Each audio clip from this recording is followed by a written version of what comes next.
Jeeva today பார்வையாளர்களுக்கு வணக்கம். இன்றைய நேர்காணலில் அரசியல் திறனாய்வாளர் ஓய்வு பெற்ற ஐஏஎஸ் அதிகாரி பாலச்சந்திரன் ஐஏஎஸ் அவர்கள். வணக்கம். வணக்கம் ஜீவா. வணக்கம். இப்போ பொன்முடி அவர்களுக்கு தீர்ப்பு வழங்கப்பட்டு விட்டது. 3 ஆண்டு சிறை, 50 லட்சம் அபராதம் போன்ற விஷயங்கள் வந்துருச்சு.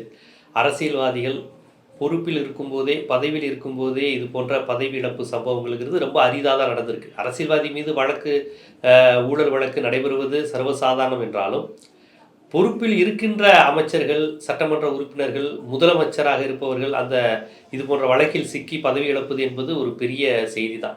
அந்த விதத்தில் பொன்முடி வழக்குக்கு வந்திருக்கக்கூடிய இந்த தீர்ப்பை நீங்கள் எப்படி பார்க்குறீங்க? தீர்ப்பு சரியான முறையில் கொடுக்கப்பட்டிருக்கிறது அப்படின்னு தான் தீர்ப்புடைய அம்சங்களை படிக்கும் பொழுது தோன்றுறது. அதையும் தவிர நீதிபதி பெருந்தன்மையுடனும் நடந்து கொண்டிருக்கிறார். ஏன்னா தீர்ப்பு சொல்லிட்டு 30 நாட்களுக்கு ஸ்டே ஆர்டர் கொடுத்துருக்கிறாரு, இவங்க ஜெயிலுக்கு போகிறத தவிர்க்கிறதுக்கு. அதையும் தவிர இன்னொன்று சொல்லியிருக்காரு, 30 நாட்களுக்குள் உங்களுக்கு சுப்ரீம் கோர்ட்டை அணுக முடியாத நிலைமை இருந்ததுன்னா நீங்கள் மறுபடியும் இங்கே வரலான்னு சொல்லியிருக்காரு. இதுக்கு மேலே பெருந்தன்மையாக நடக்க முடியாது. இந்த ஜெயச்சந்திரன் ஜஸ்டிஸ் ஜெயச்சந்திரன் எதை பேஸ் பண்ணியிருக்காருன்னா, இவங்களுடைய ஆர்கியூமெண்ட் பெரும்பாலும் எப்படி இருந்தது, நாங்கள் நீங்கள் வருமானத்துக்கு வீண சொத்துன்னு சொல்கிறீங்களே, அந்த சொத்து எல்லாம் கணக்கில் காட்டப்பட்ட சொத்து தான், அதுக்கு நாங்கள் வருமான வரி கட்டியிருக்கோம் அப்படின்னு சொல்லி இவங்க சொல்ல வந்தாங்க. ஆனால் சுப்ரீம் கோர்ட் ஜெயலலிதா கேஸில் சொல்லியிருந்தாங்க, நீங்கள் இன்கம் டேக்ஸ் கட்டியிருக்கீங்கனால அந்த வருமானம் எல்லாம் நேர்மையான வருமானம்னு சொல்லி ஏற்றுக்க முடியாது அப்படின்னு சொல்லி அவங்க சொல்லியிருந்தாங்க. அதை இவர் ஃபாலோ பண்ணியிருக்காரு. இன்னொன்று என்னென்னா, ஏன் ஃபாலோ பண்ணியிருக்காருன்னு சொல்லி பார்த்தா, அவங்களுடைய விவசாய நிலங்களில் எவ்வளவு வருமானம் வந்திருக்கு அப்படின்னு அவங்க காட்டுறது ரொம்ப டிஸ்ப்ரொபோர்ஷனேட்டாக இருக்குது, ஏற்றுக்க முடியாததாக இருக்குது அப்படிங்கிறது ஒரு காரணம். அதை தவிர சில சாட்சியங்களை இவங்க கீழமை கோர்ட்டில் அவங்க கண்டுக்கிடவே இல்லை அப்படின்னு சொல்லி ஃபீல் பண்ணி, இதெல்லாம் காரணங்கள் காட்டி இவர் தீர்ப்பு சொல்லியிருக்காரு. தீர்ப்பை குறை சொல்கிறதுக்கு என்னமோ இருக்குன்னு நான் நினைக்கல. ஆனால் இந்த தீர்ப்பை அடிப்படையை வச்சு அடுத்து அரசியல் பண்ண போகிறாங்களே, அவங்களுடைய பேச்சுக்கள் தான் கூர்ந்து கவனிக்கப்பட வேண்டியவை. உதாரணமாக ஜெயக்குமார் சொல்லியிருக்காரு, ஒவ்வொருத்தராக இவங்க போவாங்க அப்படின்னு சொல்லி அந்த அர்த்தத்தில் சொல்லியிருக்காரு. முன்னாள் அதிமுக அமைச்சர் ஜெயக்குமார் இப்போ இந்த தீர்ப்பு மாதிரியே அடுத்து முன்னாள் அதிமுக அமைச்சர்கள் மேலேயும் சில வழக்குகள் ரிவைவ் பண்ணப்பட்டிருக்கு, அது விரைந்து விசாரணை நடக்கும் அப்படின்னு சொல்லி நம்ம எதிர்பார்க்கணும். லஞ்சம் ஊழல் அப்படிங்கிறது எங்கே இருந்தாலுமே அது தவறு. இன்னைக்கு உள்ள நிலைமை எப்படி இருக்குன்னா, நான் இந்த யார் லஞ்சத்தை கண்டுபிடிப்பாங்களோ, யார் ஊழலை கண்டுபிடிப்பாங்களோ அவங்களாம் என்னுடைய கட்டுப்பாட்டில் இருந்தால், நான் மற்றவங்களை பற்றி மட்டும்தான் அதை கண்டுபிடிக்கிறதுக்கு ஏவி விடுவேன், என்னோட ஆட்களை பற்றி எதுவும் செய்ய மாட்டேன் அப்படிங்கிற மாதிரியான ஒரு சூழ்நிலை இன்னைக்கு இருக்குது. ஒன்றிய அரசுகிட்ட இடி இருக்குது, இன்கம் டேக்ஸ் டிபார்ட்மெண்ட் இருக்குது, சிபிஐ இருக்குது. இப்போ முகுல் ராய்னு ஒருத்தர் இருந்தார், இதில் வெஸ்ட் பெங்காலில் ஃபவுண்டர் லீடர் இதுக்கு டிஎம்சிக்கு அவர் ஒரு சீட்டு கம்பெனி வழக்கில் அவர் விசாரித்தாங்க. விசாரிச்சதுக்கப்புறம் அவர் பிஜேபி போயிட்டார். அடுத்து சிபிஐடைய அந்த கேஸ் என்னாச்சுன்னு சொல்லி யாருக்குமே தெரியாது. இதே மாதிரி தான் இவர் பவாருடைய நெவ்யூ, அங்கே இதில் பவாருடைய நெவ்யூவும் சரி, அடுத்து அஜித் பவாரும் சரி, அடுத்து இப்போ இருக்க முதலமைச்சரும் சரி, இவங்க எல்லாருமே இது மாதிரி சிபிஐ அல்லது இடி ஸ்கேனில் வந்தாங்க. அவங்க பிஜேபி ஆதரவாளர்களை மாறினோட அவங்க மேலே உள்ள கேஸ் நிறுத்தி வைக்கப்பட்டு விட்டதுங்கிற மாதிரி. ஏன்னா அதுக்கப்புறம் ப்ரோக்ரஸே இல்லை அந்த கேஸில். இது எதை காட்டுதுன்னா, நீங்கள் என்னுடைய இது எதிர்கட்சியாக இருந்தாலும் சரி, ஆளுங்கட்சியாக இருந்தாலும் சரி, ஊழல் யார் பண்ணாலுமே அது தவறு தான், தண்டிக்கப்பட வேண்டியதுதான். ஆனால் நீங்கள் செரி பிக்கிங் மாதிரி எதிர்கட்சிகளில் உள்ளவங்களுடைய ஊழலை மட்டும் கண்டுபிடிக்கிறதுக்கான வாய்ப்புகளை பயன்படுத்தி அவங்க மேலே தண்டனை வாங்கி கொடுத்துட்டு, எங்கிட்ட யார் சேர்ந்துக்கிறாங்களோ அவங்கள பற்றி நான் ஒன்றுமே செய்ய மாட்டேன், என்னுடைய கட்சிக்காரங்களை பற்றி என்ன குற்றச்சாட்டுகள் வந்தாலும் அதை பற்றி நான் ஒன்றுமே கேட்க மாட்டேன்.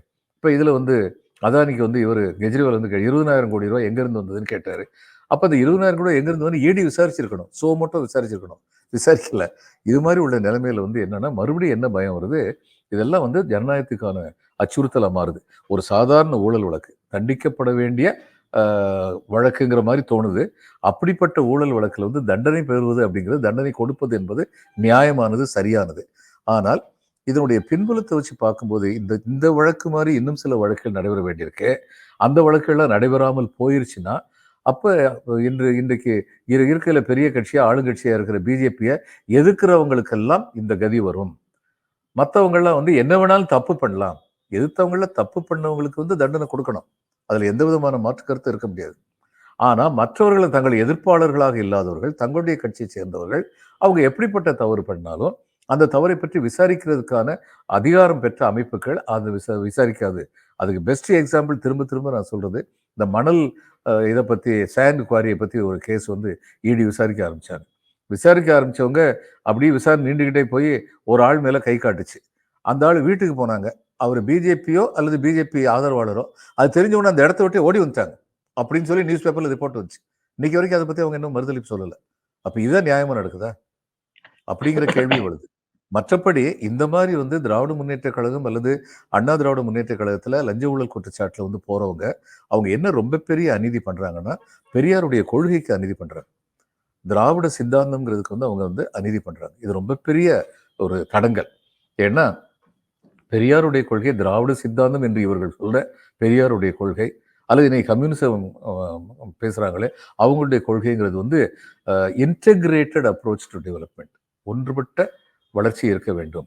சில பேர் மட்டும் வளரக்கூடாது, எல்லாரும் வளரணும். அப்போ சாதாரண நிலைமையில் உள்ளவங்களுக்கு வாய்ப்புகள் எல்லாருக்கும் கொடுக்கப்பட வேண்டும். தேர் கேனாட் பி ஈக்குவாலிட்டி அமங் இன்ஈக்குவல்ஸ் அப்படிங்கிற அடிப்படை தத்துவத்தில் இன்ஈக்குவல்ஸுக்கு வந்து இன்னைக்கு இது கொடுக்கறதா இருக்கட்டும், இடஒதுக்கீடு கொடுக்கறதா இருக்கட்டும்.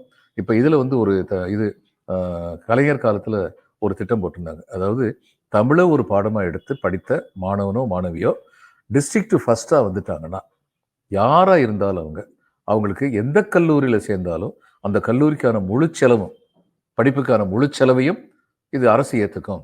இந்த மாதிரி பல நல்ல திட்டங்கள் வந்து இருக்கு. இப்போ இந்த மாதிரி நல்ல திட்டங்களால பயனடைஞ்சவங்க எத்தனை பேர் இருப்பாங்க. இந்த திட்டங்கள் இல்லைன்னா சரி அவங்கெல்லாம் பலன் அடையாமல் போயிடுவாங்க. தாமஸ் கிரே அப்படின்னு ஒரு ஆங்கில கவிஞர் ரொம்ப அழகாக வந்து சொல்லியிருக்காரு. Full many a gem of purest serene the dark unfathomed waves of ocean bear. Full many a flower is born to blush unseen and waste its sweetness on the desert air அப்படின்னு சொல்லுவார். விலைமதிப்பற்ற பல மாணிக்கங்கள், full many a gem of விலைமதிப்பற்ற மிக மிக சுத்தமான பல மாணிக்கங்கள், ஃபுல்மெனிய ஜெம் ஆஃப் பியூரஸ்ட் ரேசரின் the dark unfathomed caves of ocean bear. கடலின் வெகு ஆழமான குகைகளில் ஆழ்ந்து கிடக்கின்றன. அப்படிப்பட்ட முத்துக்கள், பவளங்கள், மாணிக்கங்கள் வெளியில வரணும்னா அவங்கள வெளியில கொண்டு வரணும்.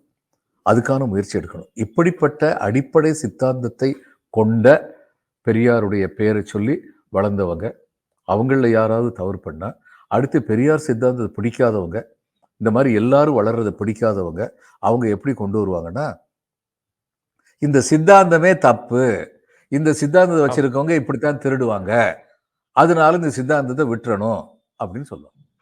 அதுக்கு வழிவகுக்கிற மாதிரி யாருடைய செயலும் அமைஞ்சிடக்கூடாது. அப்படி வழிவகுக்கிற மாதிரி செயல்கள் அமைந்தால் அவர்கள் சட்டத்தின் பிடியில் சிக்குவார்கள். சட்டத்தின் பிடியில் சிக்க வேண்டும் அப்படிங்கிறதா உண்மை. ரொம்ப ஆழமான ஒரு விஷயத்தை சொல்லியிருக்கீங்க. இது தனி நபர் அல்ல, பொன்முடி என்ற நபரை அவங்க திராவிட இயக்கத்தின் பிரதிநிதியாக முன்னிறுத்துவாங்க. திராவிட இயக்கமே இப்படி தான்ப்பா அப்படிங்குவாங்க. இதுதான்ப்பா இவங்களுடைய திராவிட மாடல்னு சொல்லுவாங்க.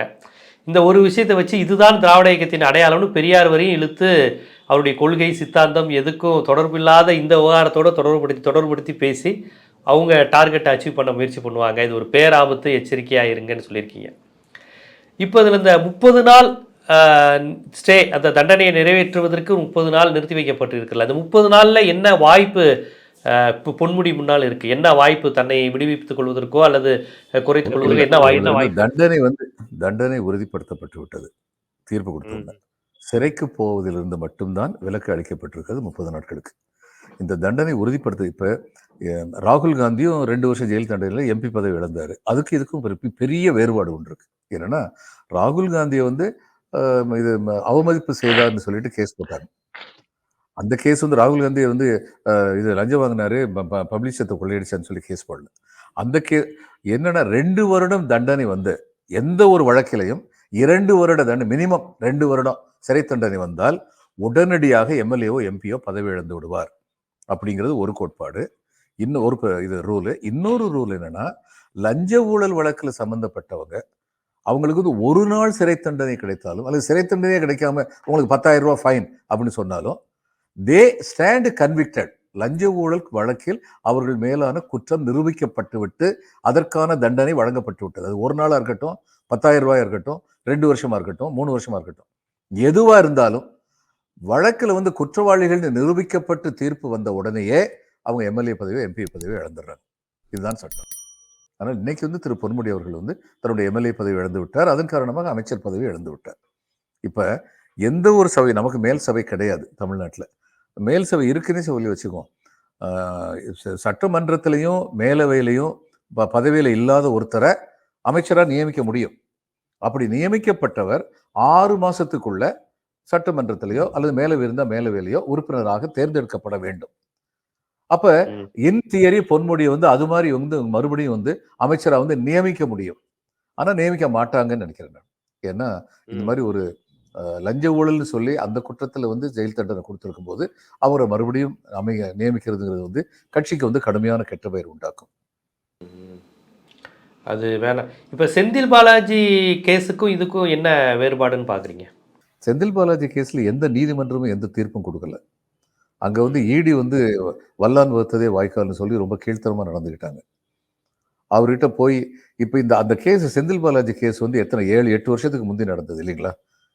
அந்த இப்ப திரும்ப திரும்ப ஈடி என்ன சொல்றாங்க, இவரை வெளியில விட்டா சாட்சியத்தை கலைச்சிருவாங்கிறாங்க. இந்த 7-8 வருஷத்துல நீங்க கொண்டு வராத சாட்சியத்தை புதுசா கொண்டு வர போறீங்க.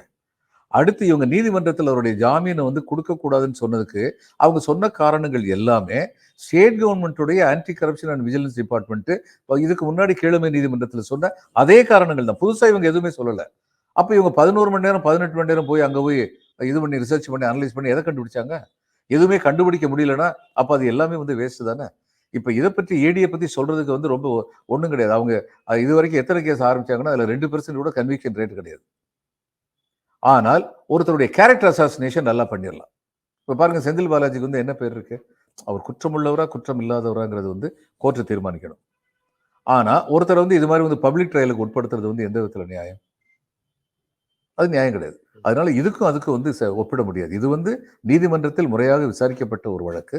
கீழமை நீதிமன்றம் வந்து இந்த வழக்கில் வந்து அவர்கள் குற்றமற்றவர்கள் தீர்ப்பு சொன்னாங்க.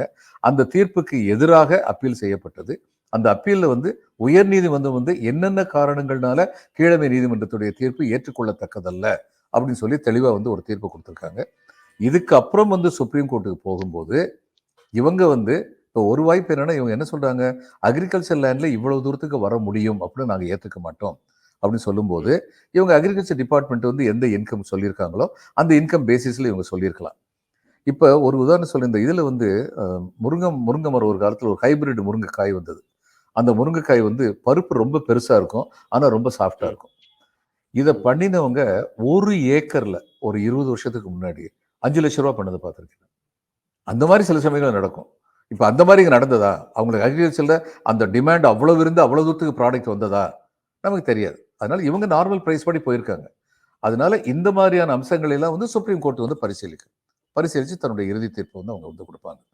இன்னொன்று, சுப்ரீம் கோர்ட் வந்து இவர் ஜெயிலில் போகாம இருக்கணும்னா இந்த 30 நாளைக்குள்ள the sentence should be stayed, தீர்ப்பு நிறுத்தி வைக்கப்பட வேண்டும்.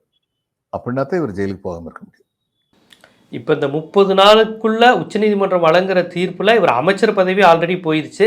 சிறைக்கு போவாரா மாட்டாரா என்பது மட்டும்தான் அந்த 30 நாளுக்கு இருக்கக்கூடிய வாய்ப்பு. அந்த போவாரா மாட்டாராங்கிறது மட்டும்தான் இப்போ 30 நாள்ல இருக்கக்கூடிய வாய்ப்பு. ஆமா, அடுத்து வந்து சுப்ரீம் கோர்ட் இந்த வழக்கை எடுத்துக்கிடுச்சுன்னா ட்ரையல் முடிவில் வந்து இவர் குற்றம் உள்ளவர் நிரூபிக்கப்பட்ட அந்த 3 வருஷம் அவங்க அடுத்து வந்து அந்த சென்டென்ஸ் வந்து ரிவைஸ் பண்ணலாம். They have the authority. 3 வருஷத்தை 2 வருஷம் ஆக்கலாம், 5 வருஷம் ஆக்கலாம். அது அவங்களுடைய டிஸ்கிரிஷன். அந்த தீர்ப்பு வந்து அல்லது குற்றமற்றவர்னு சொல்லலாம். அந்த தீர்ப்பு வந்து இறுதி தீர்ப்பாக நிற்கும். இப்போ அரசியல்வாதிகள் சொத்து குவிப்பு வழக்கு அப்படிங்கிறது எனக்கு தெரிந்து மறைந்த முன்னாள் முதலமைச்சர் ஜெயலலிதா அவர்கள் மீது இருந்து அதை நம்ம அதுக்கப்புறம் சசிகலா அவர்களுக்கு அந்த தீர்ப்பு வழங்கப்பட்டதெல்லாம் பார்த்தோம். சுடுகாட்டு கூரை ஊழல் வழக்கில் இவர்கள் செல்வ கணபதி அவர்கள் மீது பார்த்தோம். பீகாரில் லல்லு பிரசாத் அவர்கள் மீது இந்த வருமானத்துக்கு அதிகமான சொத்து, இதெல்லாம் எனக்கு தெரிஞ்சு இந்தியாவில் இந்த இந்த தலைவர்களுக்கெல்லாம் இருந்திருக்கு. ஆனால் திமுகவில் அப்படின்னு பார்க்கும்போது இதனால் பதவி, அமைச்சர் ஒரு பதவியில் இருப்பவர் இழப்பது என்பது எனக்கு தெரிந்தவரை பொன்முடி தான் முதல் நபர்னு நினைக்கிறேன். இல்லை இதுக்கு முன்னாடி இருந்திருக்கிறாங்களா? நானும் நினைக்கிறேன், இதான் முதல் தரம் நினைக்கிறேன். ஏன்னா ஜெயலலிதா வந்த போதே பரபரப்பாக பேசினாங்க. ஒரு முதலமைச்சர் பதவியில் இருக்கிறவங்க அவர்களுக்கு அப்படிங்கிற விஷயங்கிறது அவ்வளோ பரபரப்பாக பேசப்பட்டது. எனக்கு தெரிஞ்சு திமுகவில் இதுதான் முதல் முறை என்று நினைக்கிறேன். இதுக்கு முன்னாடி யாரும் இருக்கிறார்களா என்று தெரியவில்லை. இப்போ ஜெயலலிதா வழக்கோடு இதை ஒப்பிடுவோமே, அவங்க முதலமைச்சராக இருந்தே இது பண்ணாங்க. ஆனால் அவர்கள் மீண்டும் அதற்கப்புறம் அரசியலில் தொடர்ச்சியாக செல்வாக்காக தான் இருந்தாங்க.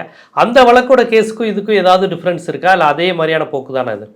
இல்ல அந்த வழக்குல இவங்க உயர்நீதிமன்றம் தீர்ப்பு குடுத்துட்டாங்க. ஜெயலலிதா ம். குற்றமற்றவர்ன்னு. உயர்நீதிமன்றம். அதான் இறுதியாக கொடுத்த தீர்ப்பு தான் நிக்கும். கீழமை நீதிமன்றத்தில குற்றம் செய்தவன்னு சொன்னாங்க. ஆனா உயர்நீதிமன்றத்தில குற்றம் கிடையாதுன்னு சொல்லிட்டாங்க. அந்த குற்றம் கிடையாதுன்னு சொன்னதுக்கப்புறம் இவங்க வந்து கர்நாடக அரசு வந்து உச்சநீதிமன்றத்தில வந்து அப்பீல் பண்ணாங்க. உச்சநீதிமன்றத்தில் அப்பீல் பண்ணும்போது, அதுல ஒரு ஜட்ஜ்மெண்ட் வர்ற வரைக்கும் உயர்நீதிமன்றத்துடைய ஜட்ஜ்மெண்ட் தான் நிக்கும். அப்போ உயர்நீதிமன்றத்துடைய தீர்ப்புப்படி இவர் குற்றமற்றவர் சொல்லி இருக்கிறதுனால, இவர் மறுபடியும் வந்து சிஎம்மா கன்டின்யூ பண்ண முடிஞ்சது. மறுபடியும் கன்டெஸ்ட் பண்ண முடிஞ்சது. எல்லாம் பண்ண முடிஞ்சது. இதுல வந்து இன்னொன்னு என்னன்னா, உச்சநீதிமன்றம் வந்து என்ன பண்ணிட்டாங்க, வழக்கெல்லாம் விசாரிச்சுட்டு தீர்ப்பு கூறாம காலவரையின்றி ஒத்தி வச்சாங்க. இதே ஒரு டிராவஸ்டி ஆஃப் ஜஸ்டிஸ். இது வந்து நீதிக்கு கொடுக்கப்பட்ட ஒரு அவமானம், ஒரு தண்டனை. நீங்க எல்லாமே தீர்ப்பு இருந்து எல்லாம் விசாரிச்சிட்டீங்க. விசாரிச்சு ஏன் தீர்ப்பு கொடுக்காம இருந்தீங்க? அப்புறம் ஜெயலலிதா செத்த உடனே எதுக்கு தீர்ப்பு கொடுத்தீங்க? அப்ப என்ன சந்தேகம் வரும்னா, ஜெயலலிதா ஜெயிலுக்கு போகக்கூடாதுங்கிறதுக்காக தீர்ப்பை நிப்பாட்டி வச்சிருந்திருக்காங்க. ஆமா. அடுத்து சசிகலா சிஎம் ஆயிரக்கூடாதுங்கிறதுக்காக தீர்ப்பை கொடுத்திருக்காங்க. அப்படின்னு தான் நினைக்க வேண்டியிருக்கு. அதனால அந்த தீர்ப்பை நிப்பாட்டி வச்சதுங்கிறது வந்து டிராவஸ்டி ஆஃப் ஜஸ்டிஸ். அதுல சந்தேகமே கிடையாது. ஆனால் சட்டப்படிதான் ஜெயலலிதா உயர்நீதிமன்றம் அவரை குற்றமற்றவர் என்று சொன்னதனால் அந்த குற்றமற்றவர் என்ற தீர்ப்பு சுப்ரீம் கோர்ட்னால மாற்றி எழுதப்படாத தருணத்தில் அவர் வந்து நிச்சயமா வந்து கண்டெஸ்ட் பண்ணலாம், மறுபடியும் சிஎம் ஆகலாம். அதுபடி சட்டப்படி தான் நடந்தது. பொன்முடிக்கு வந்து இப்போ பதவி போயிருச்சு. இப்போ பாரதிய ஜனதாவினர் வந்து தொடர்ச்சியாக முன்வைக்கின்ற ஒரு மிகப்பெரிய ஆயுதம் வந்து பாஜக ஆளாத மாநிலங்கள், அது மம்தாவாக இருந்தாலும், கெஜ்ரிவாலாக இருந்தாலும், திமுகவாக இருந்தாலும், யாராக இருந்தாலும் ஊழல் அப்படிங்கிற விஷயம், அமைச்சர்களை குறிவைப்பது, யார் கட்சியில் செல்வாக்காக இருக்காங்க, மேற்கு மண்டலத்தில் செந்தில் பாலாஜி, பொன்முடி, அடுத்து ஏவா வேலுவை குறிவைக்கிறதா சொல்கிறாங்க. தொடர்ச்சியாக அந்தந்த மாநிலத்தில் செல்வாக்காக இருக்கக்கூடிய அமைச்சர்கள் இவங்களை குறிவச்சு தொடர்ச்சியாக பண்ணுறாங்க. அது தேர்தல் நெருங்க இந்த மாதிரி வேலைகள் வந்து இன்னும் கொஞ்சம் விரைவுபடுத்தப்படும் அப்படின்னு தான் நம்ம எதிர்பார்க்கலாம். அப்படி தானே? இப்போ கூட கெஜ்ரிவால் மேலேயும் இருக்கு. விரைவுபடுத்த அதே சமயம் மடியில கனம் இல்லைன்னா வழியில பயம் இருக்க தேவையில்லை. அதுவும் இருக்கு. இவர்கள் மேல் குற்றம் இல்லை. அதாவது எனக்கும் உங்களுக்கும் அல்லது யாருக்கும் உள்ள பயம் என்னன்னா, குற்றம் செய்தவர்கள் தண்டிக்கப்பட வேண்டும்னா, குற்றம் செய்த எல்லோருமே தண்டிக்கப்பட வேண்டும். அப்படி இல்லாம போச்சுன்னா அது ஜனநாயகத்துக்கு இடைஞ்சல் வருது, அச்சுறுத்தல் வருது அப்படிங்கிறத பத்தி நம்ம கவலைப்படுறோம். ஆனா இந்த கவலை வந்து குற்றம் செய்தவர்களுக்கு தண்டனை கொடுக்க கூடாதுன்னு இல்லை. நீங்க குற்றம் செய்த எல்லாருக்குமே தண்டனை கொடுங்க, எல்லாருமே விசாரிங்க. இப்ப ஜெயக்குமார் வந்து சொல்றாரு, ஜெயக்குமார் சொல்றதுக்கு அவங்களுக்கு என்ன அருகதை இருக்கு ஏடிஎம்கேக்கு? அவங்களுடைய தலைவியே வந்து இது குற்றம் செய்தவன் தான். கடைசியில் வந்து அவங்க வந்து என்ன பண்ணாங்க, அவங்க இந்த தீர்ப்பு கொடுக்கும்போது ஜெயலலிதா மேல குற்றம் இல்லைன்னு சொன்னாங்களா? இல்லையே. அவர் இறந்து விட்டதனால் விடுவிக்கப்பட்டார். இப்ப அவர் மேல குற்றம் இல்லைன்னா சசிகலா மேல குற்றமே கிடையாது. ஏன்னா இது கவர்மெண்ட் சர்வெண்ட் மேல போட்ட கேஸ். கவர்மெண்ட் சர்வெண்ட் ஜெயலலிதா தான், சசிகலா கிடையாது. அதனால நிச்சயமா ஜெயலலிதாவும் குற்றம் கூட்டு சதி, கான்ஸ்பிரன்சி, ஜாயிண்ட் கான்ஸ்பிரன்சி. அப்ப அப்படிப்பட்ட ஒரு கட்சி தலைமையே வந்து ஜெயிலுக்கு போனவங்க, இவங்களுக்கு என்ன அருகதை இருக்கு? இவங்க ஒவ்வொருத்தரா இவங்க திமுகவை பிடிப்பாங்கன்னு சொல்றதுக்கு இவங்களுக்கு என்ன அருகதை இருக்கு? எல்லாருமே தங்களை பற்றி மறுபரிசீலனை செய்து கொள்ள வேண்டிய தருணம் இது. அரசியல்னாலே வசதியா இருக்கலாம், அதிகாரத்துக்கு வந்துட்டாலே வசதியா இருக்கலாம் அப்படிங்கிற சிந்தனைகள்லாம் மாற வேண்டிய தருணம் இது. அந்த அந்த ஒரு தன்மையிலிருந்து கொள்கை பிடிப்பு, கருத்தியல், திராவிடம், சமூக நீதி இந்த தளம் நோக்கி நகர்வது மட்டுமே எதிரிகளை வந்து வீரியத்தோடு எதிர்கொள்வதற்கு பயன்படும். நம்ம எந்த ஒரு மடியில், நீங்க சொன்ன மடியில் கனமெல்லாம் நிற்க முடியும்னு சொல்றீங்க. ஆமாங்க. எதிர்கட்சியா இருக்கும்போதே ஆருத்ரா கேஸ்ல பிஜேபியில் உள்ள சில பேர் பேரை சொல்றாங்க. நமக்கு பயம் என்ன வரும்னா, இவங்கெல்லாம் ஆளுங்கட்சியா வந்து அங்க இதுல உத்தரகண்ட்ல பாருங்க, கோயில்ல உள்ள சிலை வந்து சிலை உடையறதை பத்தி கேள்விப்பட்டிருக்கோம். கீழே விழுந்து உடையறதை பத்தி கேள்விப்பட்டிருக்கோம். கல் சிலை அப்படின்னு சொன்னது.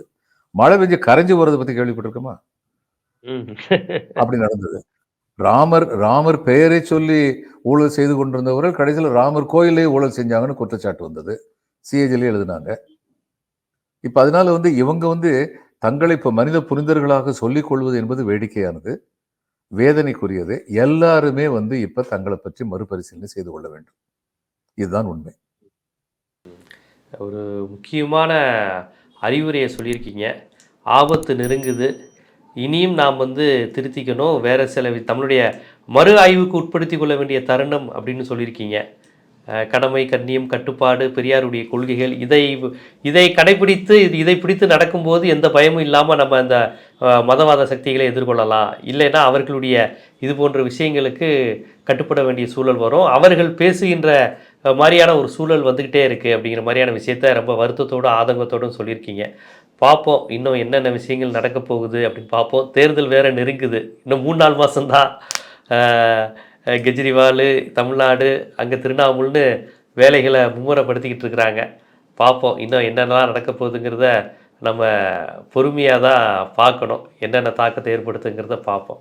உங்கள் நேரம் ஒதுக்கி இந்த விவகாரம் இதை எப்படி அணுக வேண்டும், இனி இது எப்படி செல்லும், இதை எப்படி தடுத்திருக்க வேண்டும் என்பதெல்லாம் குறித்து ரொம்ப விரிவாக உங்கள் கருத்துக்களை பதிவு செய்ததுக்கு மிக்க நன்றி. வணக்கம் ஜீவா, வணக்கம்.